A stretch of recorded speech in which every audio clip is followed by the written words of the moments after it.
Fourth graders, I am going to be reading with you the passage that you are using for your reading assignment today, so follow along with me. Ruth Bader Ginsburg. She fought to make sure women had the same rights as men. Ruth Bader Ginsburg looked around her college classroom.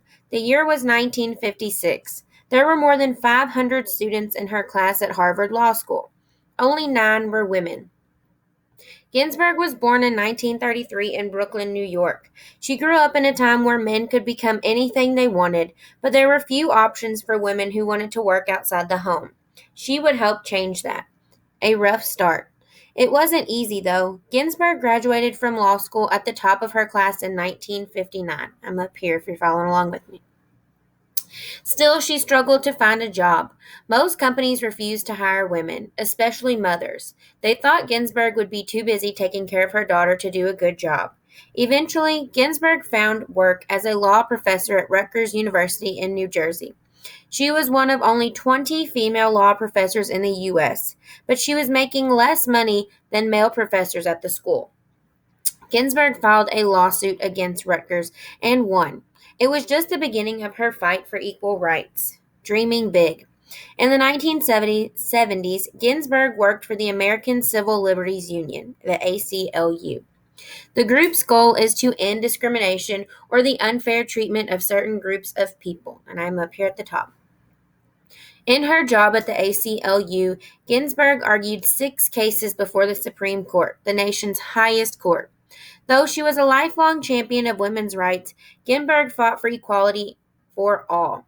Ginsburg dreamed of one day becoming a Supreme Court justice, but there were few female judges in the U.S. government at the time. It wouldn't be a realistic ambition for a woman to want to become a federal judge, she recalled many years later.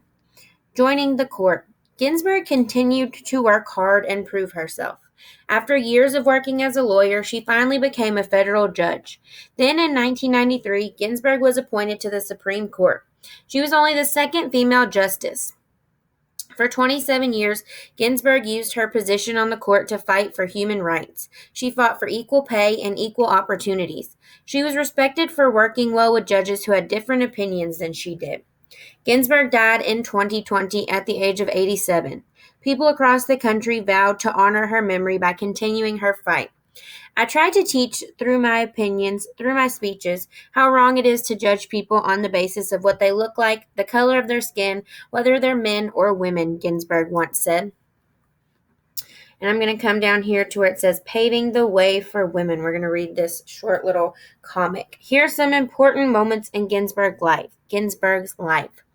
Ginsburg's mother took her to the library every Friday. She was inspired by the stories of trailblazing women. So that's what that first picture is.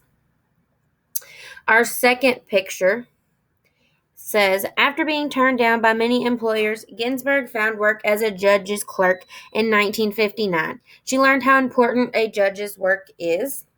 And the last picture says, in the 1970s, Ginsburg won 5 cases in the Supreme Court.